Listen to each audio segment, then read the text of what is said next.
വിദ്യാർത്ഥികൾക്ക് ശ്രീ ചിന്മയ കോളേജിൻ്റെ ഓൺലൈൻ ക്ലാസ്സിലേക്ക് സ്വാഗതം. ഇന്ന് നമ്മൾ ചർച്ച ചെയ്യുന്നത് സോഷ്യോളജിയിലെ 4ാമത്തെ പാഠഭാഗത്തു നിന്നുള്ള ചില ടോപ്പിക്കുകളാണ്. കഴിഞ്ഞ ക്ലാസ്സിൽ നമ്മൾ മുതലാളിത്തത്തെ മനസ്സിലാക്കാം എന്ന ഭാഗവും അതുപോലെ തന്നെ എന്താണ് ചരക്കുവൽക്കരണം, എന്താണ് ഉപഭോഗം എന്നതിനെക്കുറിച്ചായിരുന്നു സംസാരിച്ചിരുന്നത്. ഇന്നത്തെ ക്ലാസ്സിൽ ആഗോളീകരണത്തെക്കുറിച്ചാണ് നമ്മൾ പറയുന്നത്. ആഗോളീകരണം അഥവാ നമുക്കെല്ലാവർക്കും അറിയാം, നമ്മൾ ഗ്ലോബലൈസേഷൻ എന്നതിനെക്കുറിച്ച് കേട്ടിട്ടുണ്ട്. ആഗോളവൽക്കരണത്തെക്കുറിച്ചാണ് ഇന്നത്തെ ക്ലാസ്. ഈ ആഗോളവൽക്കരണം ഏതൊക്കെ രീതിയിലാണ് ദേശീയവും തദ്ദേശീയവും പ്രാദേശികവും അന്താരാഷ്ട്ര വിപണിയുമായി പരസ്പരം ബന്ധപ്പെട്ടിരിക്കുന്നത് എന്ന ഒരു കാര്യമാണ് നമ്മളിന്ന് ചർച്ച ചെയ്തുകൊണ്ടിരിക്കുന്നത്. ആഗോളവൽക്കരണം എന്നതുകൊണ്ട് നമുക്കെല്ലാവർക്കും മനസ്സിലാവുന്ന ഒരു കാര്യം, ലോകത്തെ മുഴുവൻ ഒരു വിപണിയുടെ കീഴിലേക്ക്, അല്ലെങ്കിൽ ലോകത്തിലെ മുഴുവൻ വിപണിയെ ബന്ധിപ്പിക്കപ്പെടുന്ന ഒരു ശൃംഖലയാണ് ആഗോളവൽക്കരണം എന്ന് പറയുന്നത്. ഇതിൻ്റെ പ്രധാനപ്പെട്ടൊരു വിശേഷണം തന്നെയാണത്. അഥവാ ലോകത്തെമ്പാടുമുള്ള വിപണിയുടെ വർദ്ധിച്ച രീതിയിലുള്ള വിപുലീകരണം, അത് വിപുലീകരണവും അതോടൊപ്പം തന്നെ ഏകീകരണവുമാണ് ആഗോളവൽക്കരണത്തിൻ്റെ അല്ലെങ്കിൽ ആഗോളീകരണത്തിൻ്റെ പ്രധാനപ്പെട്ട വിശേഷണം എന്ന് പറയുന്നത്. ഇവിടെ ഏകീകരണം എന്നതുകൊണ്ട് അർത്ഥമാക്കുന്നത്, ലോകത്തിൻ്റെ ഒരു ഭാഗത്ത് വിപണിയിലുണ്ടാകുന്ന മാറ്റങ്ങൾ, ഭൂമിയുടെ അല്ലെങ്കിൽ ലോകത്തിൻ്റെ ഏതൊരു ഭാഗത്തും വിപണിയിലുണ്ടാകുന്ന മാറ്റങ്ങൾ ദൂരെയുള്ള മറ്റൊരു ഭാഗത്ത് തീവ്രമായ പ്രഭാവം ഉളവാക്കുന്നു എന്നുള്ളതാണ്.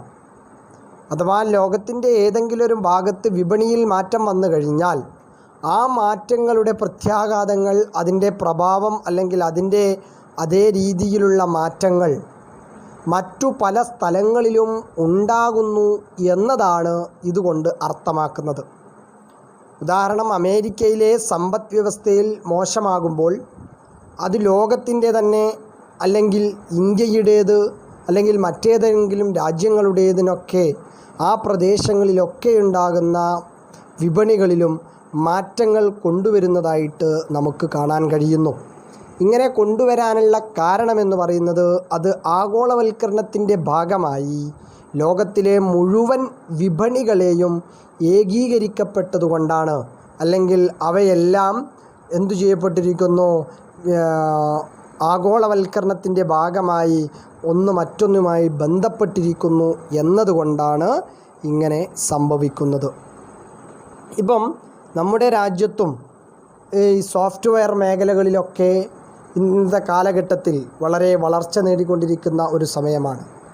ഈ ഒരു സമയത്ത് പോലും ഏതെങ്കിലും ഒരു പ്രദേശത്ത് ഈ സോഫ്റ്റ്വെയറുമായി ബന്ധപ്പെട്ടുള്ള നഷ്ടം സംഭവിക്കുമ്പോൾ അല്ലെങ്കിൽ മറ്റെന്തെങ്കിലും സംഭവിക്കുമ്പോൾ അത് മുഴുവനായിട്ടും ബാധിക്കുന്നതായിട്ട് ആ രാജ്യത്ത് മാത്രമല്ല, മറിച്ച് മറ്റുള്ള രാജ്യങ്ങളിലും അതിൻ്റെ പ്രത്യാഘാതങ്ങൾ ഉണ്ടാവുന്നതായിട്ട് നമുക്ക് മനസ്സിലാകുന്നുണ്ട്.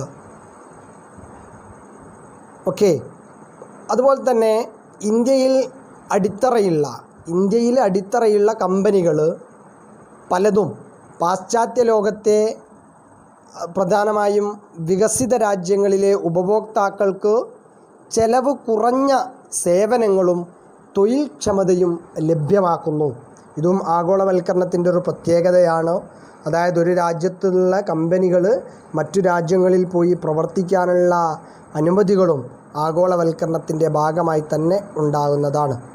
അതുപോലെ ഇന്ത്യൻ സോഫ്റ്റ്വെയർ തൊഴിലിനും മറ്റു സേവനങ്ങൾക്കും ആവശ്യക്കാരായി വലിയൊരു ആഗോള വിപണി തന്നെ ഇന്ന് നമ്മുടെ ലോകത്തുണ്ട്. ഇന്ത്യയിലെ സോഫ്റ്റ്വെയർ ആളുകളെ ഇന്ത്യയിലെ സോഫ്റ്റ്വെയർ പ്രവർത്തനം നടത്തുന്ന ആളുകളെ തേടിപ്പിടിക്കുന്ന രീതിയിലേക്ക് അത്രയും ടാലൻറ്റഡായ ആളുകൾ ഇന്ത്യ രാജ്യത്ത് നിലനിൽക്കുന്നുണ്ട് എന്നാണ് നമുക്ക് പറയാൻ കഴിയുന്നത്. ഏകദേശം നമ്മൾ കണക്കുകൾ അല്ലെങ്കിൽ ചരിത്രം നമ്മൾ പരിശോധിച്ച് കഴിഞ്ഞാൽ 1980 അവസാനത്തോടുകൂടെയാണ് ഇന്ത്യയിൽ സാമ്പത്തിക ചരിത്രത്തിലെ ഒരു പുതിയ കാലഘട്ടത്തിന് തുടക്കം കുറിക്കുന്നത്. കാരണം അതുവരെ നമ്മുടെ രാജ്യത്ത് നിലനിന്നിരുന്ന ഭരണകൂടത്തിനാൽ നയിക്കപ്പെട്ട ഒരു സാമ്പത്തിക വ്യവസ്ഥിതിയായിരുന്നു. ആ സാമ്പത്തിക വ്യവസ്ഥിതിയിൽ നിന്നും ഉദാരവൽക്കരണത്തിലേക്കുള്ള ഒരു മാറ്റമാണ് നമ്മുടെ രാജ്യത്തിൻ്റെ സാമ്പത്തിക പ്രവർത്തനത്തിൽ വലിയ കുതിച്ചുചാട്ടമുണ്ടാക്കിയത്. ഉദാരവൽക്കരണം എന്താണെന്ന് നിങ്ങൾക്കെല്ലാവർക്കും അറിയുന്നതാണ്. നമ്മൾ ഒരുപാട് ക്ലാസ്സുകളിലൊക്കെ നിങ്ങൾ കേട്ടതായിരിക്കും. വളരെ എളുപ്പത്തിൽ പറയുകയാണെങ്കിൽ നമുക്ക് പറയാം, ഗവൺമെൻറ് സാമ്പത്തിക പ്രവർത്തനങ്ങളിലുണ്ടായിരുന്ന നയങ്ങളിലൊക്കെ മാറ്റം വരുത്തിയതാണ് ഉദാരവൽക്കരണം എന്ന് പറയുന്നത്. അല്ലെങ്കിൽ ഗവൺമെൻറ് നിലവിലുണ്ടായിരുന്ന സാമ്പത്തിക മേഖലയിലുണ്ടായിരുന്ന എല്ലാ നിയമങ്ങളെയും ലഘൂകരിച്ചു എന്ന് വേണമെങ്കിലും നമുക്ക് പറയാം. അപ്പം ഇന്ത്യ ഈ സ്വീകരിച്ച ഉദാരവൽക്കരണത്തിൻ്റെ ഈ മാറ്റം എന്തിന് കാരണമായി? നമ്മളെ ആഗോളീകരണത്തിലേക്കുള്ള ഒരു ചുവടുവെപ്പായി അത് മാറി. അഥവാ ആഗോളവൽക്കരണത്തിലേക്ക് ഇന്ത്യയെ നയിക്കുന്നതിൻ്റെ ഒരു ചുവടുവെപ്പായിരുന്നു ഈ ഒരു ഉദാരവൽക്കരണ നയം സ്വീകരിക്കുക എന്നുള്ളത്. അപ്പോൾ ഇത് പറയുന്നേരം നാം വെറുമൊരു സാമ്പത്തിക പ്രവർത്തനങ്ങളിൽ മാത്രമായി നമ്മൾ കണക്ക് കൂട്ടരുത്. അതോടൊപ്പം സാമ്പത്തികത്തിനോടൊപ്പം സാംസ്കാരികവും രാഷ്ട്രീയവുമായ എല്ലാവിധ മേഖലകളിലുമുള്ള ഒരു ആഗോളീകരണമാണ് ഈ പദം നമുക്ക് നൽകുന്ന സന്ദേശം എന്ന് പറയുന്നത്. അഥവാ വെറുമൊരു സാമ്പത്തിക പ്രവർത്തനങ്ങളിൽ മാത്രമല്ല ആഗോളവൽക്കരണം സ്വാധീനിക്കുന്നത്, പകരം സംസ്കാരങ്ങളിലും നമ്മുടെ സാമ്പത്തിക സാമൂഹിക രാഷ്ട്രീയ മേഖലകളിലെല്ലാം ആഗോളവൽക്കരണം സ്വാധീനിക്കുന്നുണ്ട് എന്നുള്ളത് നാം മനസ്സിലാക്കേണ്ടതുണ്ട്. ഓക്കെയാണല്ലോ. അതുപോലെ തന്നെ നമ്മുടെ ഉൽപ്പന്നങ്ങളുടെ അന്തർദേശീയ വ്യാപനം, പണം, അതുപോലെ തന്നെ വിവരങ്ങൾ, സാങ്കേതികതയിലെ വികസനങ്ങൾ, മറ്റടിസ്ഥാന സൗകര്യങ്ങൾ എന്നിവയിലെല്ലാം ഇതിലെന്തു വന്നിട്ടുണ്ട്? മാറ്റങ്ങൾ വന്നതായിട്ട് നമുക്ക് കാണാൻ കഴിയുന്നു. അപ്പോൾ ഇങ്ങനെയുള്ളതിന് വളരെ മികച്ചതായ ഒരു ഉദാഹരണം നമുക്ക് പറയാൻ പറ്റും. അതാണ് നമ്മുടെ രാജസ്ഥാനിൽ നടക്കുന്ന പുഷ്കർ മേള എന്ന് പറയുന്നത്. ഇത് ആഗോളവൽക്കരണത്തിൻ്റെ ഒരു ഭാഗമായിട്ട് പറയാൻ കാരണമെന്ന് പറയുന്നത്, പുഷ്കർ മേള എന്ന് പറയുന്നത് കാർത്തിക മാസത്തിൽ ഒരു കാർത്തിക പൂർണിമ സമയത്ത് മരുഭൂമിയിലെ ജനങ്ങൾ അല്ലെങ്കിൽ രാജസ്ഥാനിലെ ആളുകൾ, പ്രത്യേകിച്ച് ഹിന്ദു സമുദായത്തിലെ ആളുകൾ അവരുടെ മരുഭൂമിയിലെ കപ്പലായ ഒട്ടകത്തെ അലങ്കരിച്ചുകൊണ്ട് പുഷ്കറിലേക്ക് ദൂരയാത്ര നടത്തുകയാണ്, പുഷ്കർ എന്ന് പറയുന്ന സ്ഥലത്തേക്ക്. ഈ ഒരു ഉത്സവത്തിൽ ഏകദേശം 2 ലക്ഷത്തോളം ആളുകൾ അവിടെ എത്തുന്നുണ്ട്. അതിനുവേണ്ടി 50,000-ഓളം ഒട്ടകങ്ങളെയും കാലികളെയും ഈ ഒരു മേളയിലേക്ക് കൊണ്ടുവരുന്നുണ്ട്. അവിടെ വരുന്നതോടുകൂടെ ആ സ്ഥലങ്ങൾ വളരെ ഗംഭീരമായ ആഘോഷമാണ് അവിടെ നടക്കുന്നത്. അവിടെ സംഗീതജ്ഞരുണ്ടാകും, യോഗികളുണ്ടാകും, വിനോദസഞ്ചാരികളുണ്ടാകും, കച്ചവടക്കാരുണ്ടാകും, മൃഗങ്ങളുണ്ടാകും, ഭക്തരുണ്ടാകും. ഇങ്ങനെ ഒട്ടനവധി ആളുകളാണ് ഈ മേളകളിൽ പങ്കെടുത്തുകൊണ്ടിരിക്കുന്നത്. അപ്പം ഇവിടെ നാം മനസ്സിലാക്കേണ്ടത്, ഈ ഒരു പുഷ്കർ മേള എന്ന് പറയുന്നത് വെറും സാമ്പത്തിക പ്രവർത്തനം മാത്രമല്ല. ശരിക്ക് ഈ ഒരു മേള, ഈ പുഷ്കർ മേള എന്നതുകൊണ്ട് ഉദ്ദേശിക്കുന്നത് അവിടെയുള്ള സാധാരണക്കാരുടെ സാമ്പത്തിക പ്രവർത്തനമാണെങ്കിൽ പോലും, അത് ഹിന്ദുക്കളുടെ ഒരു ആഘോഷമാണ് അവിടെ നടക്കുന്നതെങ്കിൽ സാധാരണക്കാർക്ക് അതെന്താണ്? ഒരു സാമ്പത്തിക പ്രവർത്തനമാണ്. പക്ഷേ അന്താരാഷ്ട്രപരമായി ശ്രദ്ധിക്കണം, അന്താരാഷ്ട്രപരമായി അതൊരു വിനോദസഞ്ചാര സംസ്കാരത്തിൻ്റെ ഉൽപ്പന്നമായിട്ടാണ് അത് മാറിക്കൊണ്ടിരിക്കുന്നത്. അപ്പോൾ വിനോദസഞ്ചാരികൾ, നിങ്ങളിപ്പോൾ യൂട്യൂബിലൊക്കെ ഈ പുഷ്കർ മേളയെക്കുറിച്ച് അടിച്ചു നോക്കിക്കഴിഞ്ഞാൽ അതിൽ ഒരുപാട് വിദേശ സഞ്ചാരികളൊക്കെ ഒരു വിനോദ പരിപാടിയായിട്ട് ഇത് കാണുന്നുണ്ട്. അപ്പോൾ ഇതൊക്കെ ആഗോളവൽക്കരണത്തിൻ്റെ ഭാഗമായി നമ്മുടെ സംസ്കാരങ്ങൾ ഒക്കെ എന്തായിക്കൊണ്ടിരിക്കുന്നു? വിനോദ പരിപാടികളായിട്ടും അല്ലെങ്കിൽ സംസ്കാരങ്ങൾ കൈമാറ്റം ചെയ്യുന്നതിനൊക്കെ ഈ ഒരു മേഖല വളർന്നു വരുന്നതായിട്ട് നമുക്ക് കാണാൻ കഴിയുന്നു എന്നുള്ളതാണ് നാം മനസ്സിലാക്കേണ്ടത്. അപ്പോൾ ഇവിടെ ഞാൻ പറഞ്ഞിരിക്കുന്നത്, ആഗോളവൽക്കരണത്താൽ പണവും സാധനങ്ങളും മാത്രമല്ല, മനുഷ്യരും സാംസ്കാരിക ഉൽപ്പന്നങ്ങളും ചിഹ്നങ്ങളും ലോകം മുഴുവൻ എന്താക്കപ്പെടുന്നു? അത് ചംക്രമണം ചെയ്യപ്പെട്ട് പുതിയ കൈമാറ്റ വ്യവസ്ഥയിലേക്ക് പ്രവേശിക്കുന്നു എന്നതുകൂടി നാം വളരെയേറെ മനസ്സിലാക്കേണ്ടതുണ്ടെന്നാണ് നാം ഇവിടെ പറഞ്ഞിരിക്കുന്നത്. നമ്മളിത് കഴിഞ്ഞ ക്ലാസ്സിൽ പറഞ്ഞിരുന്നു ചരക്കുവൽക്കരണം എന്താണെന്നുള്ളത്. അതുപോലെ മുമ്പ് വിപണിക്ക് പുറത്തായിരുന്ന ഉൽപ്പന്നങ്ങളും സേവനങ്ങളും അല്ലെങ്കിൽ സംസ്കാരങ്ങളും ആയുർവേദങ്ങളും പോലെയുള്ള ജ്ഞാനസംഹിതകൾ ഇന്ത്യൻ ആധ്യാത്മികതയും വിപണനം ചെയ്യുന്നത് ഇതൊരു ഉദാഹരണമായി മാറിക്കൊണ്ടിരിക്കുന്നു. അതായത് ഇവയെല്ലാം ഇന്ന് എന്താക്കിക്കൊണ്ടിരിക്കുന്നു? കച്ചവടം ചെയ്യപ്പെട്ടുകൊണ്ടിരിക്കുന്നു. ഇപ്പോൾ യോഗകളൊക്കെ അന്താരാഷ്ട്ര തലങ്ങളിൽ വലിയ കച്ചവട വസ്തുവായി മാറിക്കൊണ്ടിരിക്കുന്ന ഒരു വ്യവസ്ഥിതി നമുക്ക് കാണാൻ കഴിയുന്നു. അപ്പം നമ്മളിവിടെ മനസ്സിലാക്കേണ്ടത് ആഗോളവൽക്കരണം വന്നതോടുകൂടെ നമുക്ക് ലഭിക്കേണ്ട നമുക്ക് ലഭിച്ചുകൊണ്ടിരിക്കുന്ന പല വസ്തുക്കളും ഇന്ന് ചരക്കുവൽക്കരണമായി കാണപ്പെട്ടിരിക്കുന്നു. അതുപോലെ തന്നെ ഓരോ സംഗതികളും അത് ആഗോളീകരണമായി മാറിക്കൊണ്ടിരിക്കുന്നു. സംസ്കാരവും സാമൂഹികവും രാഷ്ട്രീയവും സാമ്പത്തികപരവുമായ എല്ലാവിധ കൈമാറ്റങ്ങളും ഇന്ന് ലോകങ്ങൾ തമ്മിൽ നടക്കുന്നു എന്നുള്ളതാണ് നമ്മൾ മനസ്സിലാക്കേണ്ടത്. ഇതാണ് ഇതിൻ്റെ ഒരു ഭാഗമെന്ന് പറയുന്നത്. അടുത്തതായിട്ട് നമ്മുടെ ഉദാരവൽക്കരണത്തിലുള്ള സംവാദമാണ്, അഥവാ വിപണിയും രാഷ്ട്രവും എന്നത് പറയുന്ന സംഭവത്തെക്കുറിച്ച്, വിപണിയും രാഷ്ട്രവും തമ്മിലുള്ള സംഗതികളെക്കുറിച്ച് ഒരു ചെറിയൊരു സംവാദം പോലെയുള്ള ഒരു കാര്യമാണ് ഞാൻ നിങ്ങൾക്ക് പറഞ്ഞു തരാൻ പോകുന്നത്. Debates on liberalisation, market versus state. സ്റ്റേറ്റും മാർക്കറ്റും തമ്മിലുള്ള ചെറിയൊരു ഡിബേറ്റ് പോലത്തെ സാധനം. നമുക്കറിയാം, ഇന്ത്യൻ സമ്പദ് വ്യവസ്ഥയുടെ ആഗോളവൽക്കരണം പ്രാഥമികമായിട്ട് അത് കടപ്പെട്ടിരിക്കുന്നത് ഈ നമ്മൾ നേരത്തെ പറഞ്ഞതുപോലെയുള്ള 1980കളുടെ അവസാന ഘട്ടത്തിൽ നമ്മൾ ആരംഭിച്ച ഉദാരവൽക്കരണ നയങ്ങളോടാണ്. ഉദാരവൽക്കരണം എന്ന് പറയുന്നത് ഞാൻ നേരത്തെ പറഞ്ഞു, എന്നാൽ ഒന്നുകൂടെ ഞാനിവിടെ സൂചിപ്പിക്കാം.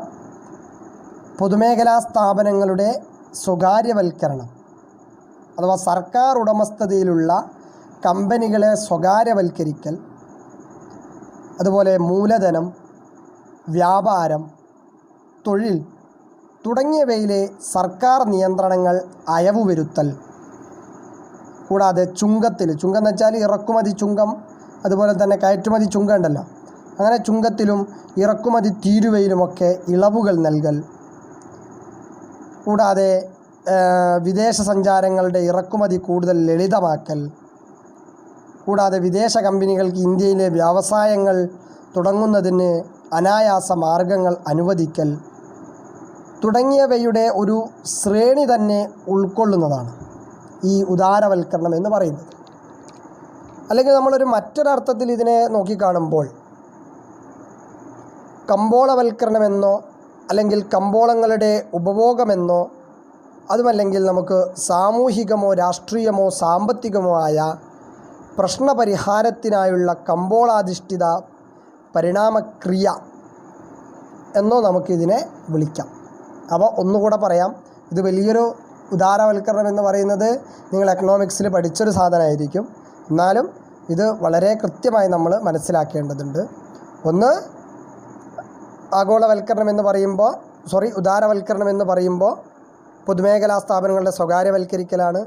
അതുപോലെ തന്നെ മൂലധനം, വ്യാപാരം, തൊഴിൽ തുടങ്ങിയവയിലെ സർക്കാർ നിയന്ത്രണങ്ങൾ അയവ് വരുത്തലാണ്. കൂടാതെ ചുങ്കത്തിലും ഇറക്കുമതിയിലും ഇളവ് വരുത്തലാണ്. വിദേശ ചരക്കുകളുടെ ഇറക്കുമതി കൂടുതൽ ലളിതമാക്കലാണ്. വിദേശ കമ്പനികൾക്ക് ഇന്ത്യയിൽ വ്യവസായങ്ങൾ തുടങ്ങുന്നതിന് അനായാസ മാർഗങ്ങൾ അനുവദിക്കലാണ്. ഇതൊക്കെ എന്തായിട്ടാണ്? ഇതൊക്കെ ഉദാരവൽക്കരണ നയമായിട്ടാണ് നമ്മൾ കണക്കാക്കുന്നത്. അപ്പം ഈ ഒരു രീതിയിലാണ് ഉദാരവൽക്കരണം നമ്മുടെ നാട്ടിലോട്ട് വന്നിട്ടുള്ളത്.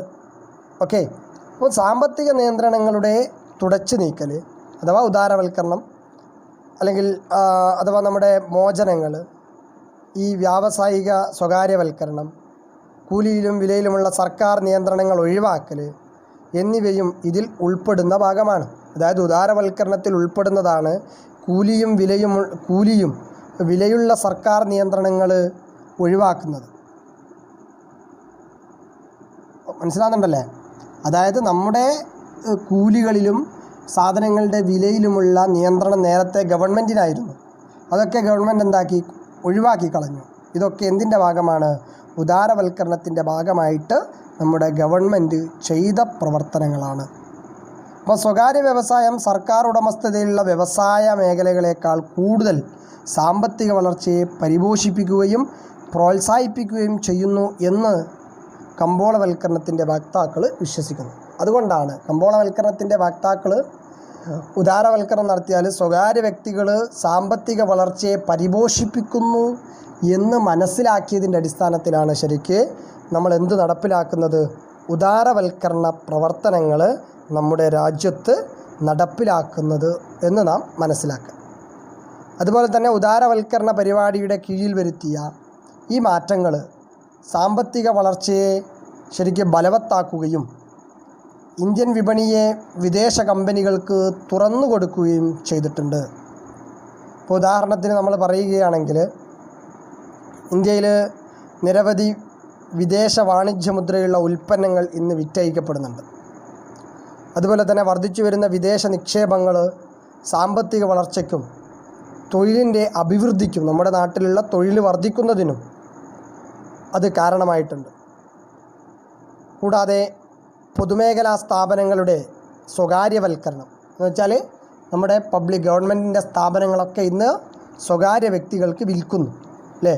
അങ്ങനെ നമ്മുടെ ഈ പൊതുമേഖലാ സ്ഥാപനങ്ങളുടെ സ്വകാര്യവൽക്കരണം അവയുടെ കാര്യക്ഷമത വർദ്ധിപ്പിക്കുന്നതിനും സർക്കാർ ഇത്തരം കമ്പനികൾ നടത്തിക്കൊണ്ടുപോകുന്നതിന് വേണ്ടി, അല്ലെങ്കിൽ ഇത്തരം വലിയ വലിയ കമ്പനികളൊക്കെ സർക്കാർ നടത്തിക്കൊണ്ടുപോകുന്നതിനുള്ള ബുദ്ധിമുട്ടുകൾ കുറയ്ക്കുന്നതിന് വേണ്ടിയും ഈ ഉദാരവൽക്കരണ നയം അല്ലെങ്കിൽ സ്വകാര്യവൽക്കരണം, ഈ ഗവൺമെൻറ് പൊതുമേഖലാ സ്ഥാപനങ്ങളെ പ്രൈവറ്റുകാർക്ക് കൊടുക്കുന്നത് കൊണ്ട് ഈ ബുദ്ധിമുട്ടുകളൊക്കെ കുറയുന്നുണ്ട്, അതിന് സഹായിക്കുന്നുണ്ട് എന്നും നമുക്ക് മനസ്സിലാക്കാൻ സാധിക്കുന്നുണ്ട്.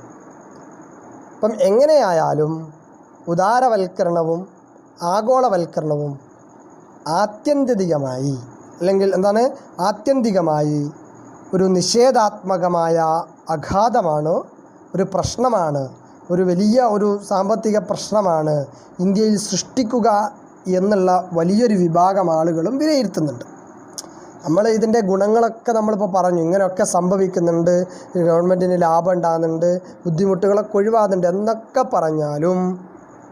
എന്നൊക്കെ നമ്മൾ മനസ്സിലാക്കിയാലും ഈ ആഗോളവൽക്കരണവും ഉദാരവൽക്കരണവും ഇന്ത്യയിൽ വലിയ ഒരു അഘാതമാണ്, വലിയ പ്രശ്നമാണ് സൃഷ്ടിക്കുക എന്ന് വാദിക്കുന്ന ആളുകളുമുണ്ട്.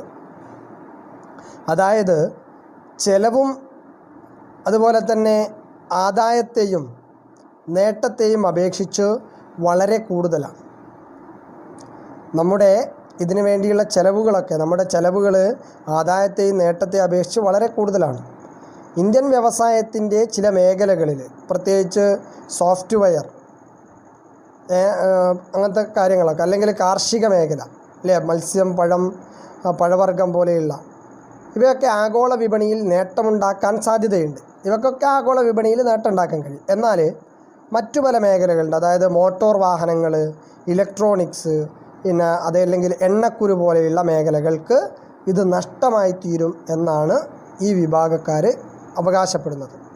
കാരണം അവയ്ക്ക് വിദേശ ഉൽപ്പാദകരോട് കിടപിടിക്കാൻ നമുക്ക് കഴിയില്ല എന്നുള്ളതാണ്.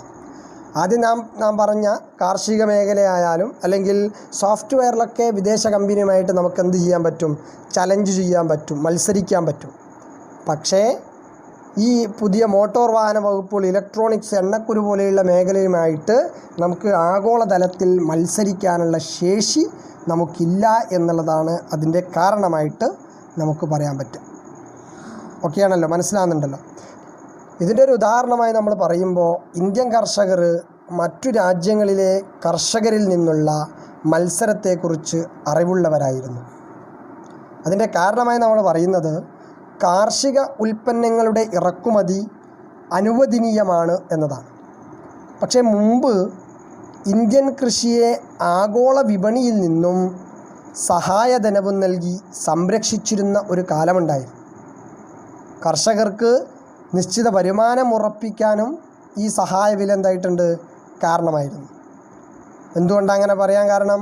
അഥവാ ഈ കാർഷികോൽപ്പന്നങ്ങളൊക്കെ ആര് വാങ്ങാൻ തയ്യാറായിരുന്നു? അന്ന് സർക്കാർ വാങ്ങാൻ തയ്യാറായിരുന്നു. അതുകൊണ്ട് തന്നെ സർക്കാർ എന്തു കൊടുത്തിരുന്നു? ഈ കാർഷിക വിളകൾക്കൊക്കെ ഒരു താങ്ങുവില സർക്കാർ നൽകിയിരുന്നു. താങ്ങുവില കൃഷി ചെയ്യാൻ ആവശ്യമായ ചെലവ് കുറയ്ക്കുന്നു. അതുപോലെ തന്നെ കൃഷിക്കാവശ്യമായ വിലകളുടെ ഒരു ഭാഗം അല്ലെങ്കിൽ അതിൻ്റെ ഒരു ഭാഗം സർക്കാർ എന്താക്കുന്നു? സബ്സിഡി നൽകുന്നു. ഈ രീതികളിലൊക്കെ സർക്കാർ എന്താക്കിയിരുന്നു? പണ്ട് കാലത്ത് ഈ കർഷകരെ സഹായിച്ചിരുന്നു എന്നുള്ളതാണ്. പക്ഷേ ഇന്ന് അതിലൊക്കെ മാറ്റം വന്നിട്ടുണ്ട്. എന്നാണ് നമുക്ക് കാണാൻ കഴിയുന്നത്. ഇപ്പോൾ നോക്കൂ നിങ്ങൾ, വിപണിയിലെ സർക്കാരിൻ്റെ ഇടപെടൽ ഇന്ന് വളരെ കുറവാണ്. അതിനാൽ ഇന്ന് താങ്ങുവിലയും സബ്സിഡിയും കുറച്ചു കളഞ്ഞു. സബ്സിഡിയും താങ്ങുവിലകളൊക്കെ കുറച്ചു കളഞ്ഞു. അത് ചില സ്ഥലങ്ങളിലൊക്കെ പിൻവലിച്ചു. അഥവാ ഇത് അർത്ഥമാക്കുന്നത് മിക്ക കൃഷിയിലും ചെറുകിട കച്ചവടക്കാർക്കും ആഗോളതലത്തിൽ വിദേശ ഉൽപ്പന്നങ്ങളോട് മത്സരിക്കാൻ അവസരം തുറന്നുകൊടുക്കുകയും പുതിയ ആഗോള ബ്രാൻഡുകൾ വിപണിയിലേക്ക് പ്രവേശിക്കുകയും ചെയ്തിട്ടുണ്ട് എന്നുള്ളതാണ്. പക്ഷേ ഈ ചില ബ്രാൻഡുകൾ മത്സരാധിഷ്ഠിതമല്ല എന്നുള്ളത് നമ്മൾ വളരെയേറെ മനസ്സിലാക്കണം. അതായത് സ്വകാര്യവൽക്കരണവും പൊതുമേഖലാ വ്യവസായങ്ങളും അടച്ചുപൂട്ടലും ചില മേഖലകളിൽ തൊഴിലധിഷ്ഠിതയിലേക്ക് പലരെയും നയിക്കുന്നുണ്ട്. അതായത് മനസ്സിലാക്കേണ്ട ഇത്രയാണ്: സ്വകാര്യവൽക്കരണത്തിൻ്റെയും പൊതുമേഖലാ വ്യവസായങ്ങളുടെയും അടച്ചുപൂട്ടലുകൾ ചില മേഖലകൾ തൊഴിലധിഷ്ഠിത അല്ലെങ്കിൽ തൊഴിൽ നഷ്ടത്തിലേക്കൊക്കെ നയിച്ചു പോകുന്നുണ്ട്. സംഘടിത മേഖലയുടെ തകർച്ചയിൽ നിന്ന് അസംഘടിത മേഖലയിലെ തൊഴിൽ സാഹചര്യങ്ങൾ വർദ്ധിച്ചു വരുന്നു. സംഘടിത മേഖലകളൊക്കെ തകർന്നുകൊണ്ടിരിക്കുന്നു. അസംഘടിത മേഖലകളാണ് ഇന്നെന്തായിക്കൊണ്ടിരിക്കുന്നത്? ഇവിടെ വളർന്നുകൊണ്ടിരിക്കുന്നത്, അല്ലേ? ഇങ്ങനെ അസംഘടിത മേഖല വളർന്നുകൊണ്ടിരിക്കുമ്പോൾ അല്ലെങ്കിൽ ഒരു സ്ഥിര ജോലി നമുക്ക് വാഗ്ദാനം ചെയ്യാൻ കഴിയുകയില്ല എന്ന് നമ്മൾ മനസ്സിലാക്കണം. ഈ സംഘടിത മേഖലയുടെ തകർച്ചയിൽ നിന്ന് അസംഘടിത മേഖലയിൽ തൊഴിൽ സാഹചര്യങ്ങൾ വർദ്ധിച്ചു എന്ന് നമ്മൾ പറഞ്ഞു. അതുകൊണ്ട് തന്നെ തൊഴിലാളികളെ സംബന്ധിച്ചിടത്തോളം ഇത് വലിയ പ്രശ്നമാണ്. കാരണം സംഘടിത മേഖല സാധാരണയായി കൂടുതലും വേതനവും അല്ലെങ്കിൽ സ്ഥിര ജോലിയും വാഗ്ദാനം ചെയ്യുന്നു. പക്ഷേ മറ്റേതങ്ങനെയാണോ? അല്ല, അല്ലേ? മറ്റേത് ജോലി ഉള്ളെന്ന് ജോലി ഉണ്ടാവും, ഇല്ലെങ്കിൽ ജോലി ഉണ്ടാവില്ല അസംഘടിത മേഖലയിൽ. ഓക്കെ, അപ്പം അത് നമ്മൾ വളരെ കൃത്യമായിട്ട് മനസ്സിലാക്കി വെക്കണമെന്നാണ് നിങ്ങളോട് പറയാനുള്ളത്. ഓക്കെ, ഇനി കുറച്ച് കാര്യങ്ങൾ കൂടെയാണ് ഈ ചാപ്റ്ററിൽ പറയാനുള്ളത്. അതുകൂടെ കഴിഞ്ഞാൽ നമുക്ക് ഈ ചാപ്റ്റർ ഇവിടെ അവസാനിപ്പിക്കാം. മനസ്സിലാവുണ്ടല്ലോ? അപ്പം ഈ അധ്യായത്തിൽ നമ്മളിപ്പോൾ പറഞ്ഞിട്ടുള്ളത് വിവിധ തരം കമ്പോളങ്ങൾ സമകാലിക ഇന്ത്യയിൽ ഉണ്ടെന്നാണ്. അതായത് ഗ്രാമീണ ഹാറ്റ് മുതൽ സാങ്കല്പിക മൂലധന വിപണി വരെ നമുക്ക് കാണാൻ കഴിയും. ഈ വിപണികൾ സ്വയം സാമൂഹിക സ്ഥാപനങ്ങളാണ്, അല്ലേ? ഈ വിപണികളൊക്കെ ഒരു സാമൂഹിക സ്ഥാപനങ്ങളാണ്. ജാതിയും വർഗവും ഉൾക്കൊണ്ടുകൊണ്ടുള്ള വിവിധ സാമൂഹിക ഘടകങ്ങളായും ഇത് ബന്ധപ്പെട്ടിരിക്കുന്നു. വിപണി ബന്ധപ്പെട്ടിരിക്കുന്നു എന്ന് വേണം നമ്മൾ പറയാൻ. അപ്പം ഏകദേശം പാഠം നമ്മൾ കഴിഞ്ഞു. ഇനി അതിൻ്റെ ഒരു കൺക്ലൂഷനാണ് നമ്മൾ പറയാൻ ഉദ്ദേശിക്കുന്നത്. അപ്പം നമ്മളിവിടെ മനസ്സിലാക്കേണ്ടത്, നമ്മളെ പാഠത്തിൻ്റെ പേര് വിപണി ഒരു സാമൂഹിക സ്ഥാപനം എന്ന നിലയിൽ എന്ന പാഠഭാഗമായിരുന്നു നമ്മൾ ചർച്ച ചെയ്തുകൊണ്ടിരുന്നത്. അപ്പം അതുമായി ബന്ധപ്പെട്ടുകൊണ്ട് നമ്മളിത് കൺക്ലൂഷൻ ചെയ്യുമ്പോൾ, നമ്മളിത് അവസാനിപ്പിക്കുമ്പോൾ നമുക്ക് മനസ്സിലാകുന്നത് വിപണി ഒരു സാമൂഹിക സ്ഥാപനമാണ്. കാരണം ജാതിയും വർഗവും ഉൾക്കൊള്ളുന്ന വിവിധ സാമൂഹിക ഘടകമായും ഇത് ബന്ധപ്പെട്ടിരിക്കുന്നു എന്നുള്ളതാണ്. ഇതുകൂടാതെ പെട്ടെന്നുള്ള സാമ്പത്തിക ഉദ്ദേശത്തിനപ്പുറം കൈമാറ്റത്തിനും സാമൂഹികവും പ്രതീകാത്മകവുമായ പ്രാധാന്യമുണ്ടെന്നും നമ്മൾ ഈ പാഠഭാഗത്തിൽ പഠിച്ചിട്ടുണ്ട്. കൂടാതെ ഇന്ത്യൻ സമ്പദ് വ്യവസ്ഥയിലെ ഉദാരവൽക്കരണവും സേവനങ്ങളും സാംസ്കാരിക ചിഹ്നങ്ങളും പണം തുടങ്ങിയവയൊക്കെ വിവിധ രീതിയിൽ അല്ലെങ്കിൽ വിവിധ തലങ്ങളിൽ പല സ്ഥലങ്ങളിലേക്കും പ്രവഹിക്കുന്നുണ്ട്. അത് ഗ്രാമങ്ങളിലെയും പട്ടണങ്ങളിലെയും പ്രാദേശിക വിപണനങ്ങളിൽ നിന്ന് പല ആഗോള വ്യാപാര ശൃംഖലയിലേക്കടക്കം ഇത് പ്രവഹിക്കുന്നുണ്ട് എന്ന് നമ്മൾ ഈ പാഠഭാഗത്തു നിന്ന് മനസ്സിലാക്കി. ഓക്കെ, ക്ലിയർ ആണല്ലോ. അപ്പം ഈ ഒരർത്ഥത്തിൽ, വിശാലമായൊരർത്ഥത്തിൽ സാമ്പത്തിക സാമൂഹിക പരിണിത ഫലങ്ങൾ ഓരോ കാലഘട്ടത്തിനനുസരിച്ചും മാറ്റങ്ങൾക്ക് വിധേയമാണ്, മാറ്റങ്ങൾ ഉണ്ടാവുന്നുണ്ട് എന്ന് നമ്മൾ മനസ്സിലാക്കി വെക്കുക. ഓക്കെ, ക്ലിയർ ആണല്ലോ. അപ്പം ഇത്രയും പറഞ്ഞുകൊണ്ട് നമ്മൾ ഈ പാഠഭാഗം ഇവിടെ അവസാനിപ്പിക്കുകയാണ്. അപ്പോൾ ഇന്നെടുത്ത ഭാഗങ്ങൾ എല്ലാവർക്കും ക്ലിയർ ആയിട്ടുണ്ട് എന്ന് കരുതുന്നു. അല്ലാത്തവരൊന്നുകൂടെ ഈ വീഡിയോ ഒന്ന് കേൾക്കുക. എന്നിട്ട് സംശയമുണ്ടെങ്കിൽ നമ്മുടെ വാട്സപ്പ് ക്ലാസ്സിൽ നമുക്ക് ഡിസ്കസ് ചെയ്ത് സംശയങ്ങൾ തീർക്കാവുന്നതാണ്. ഓക്കെ, അപ്പം എല്ലാവർക്കും നന്ദി, നമസ്കാരം.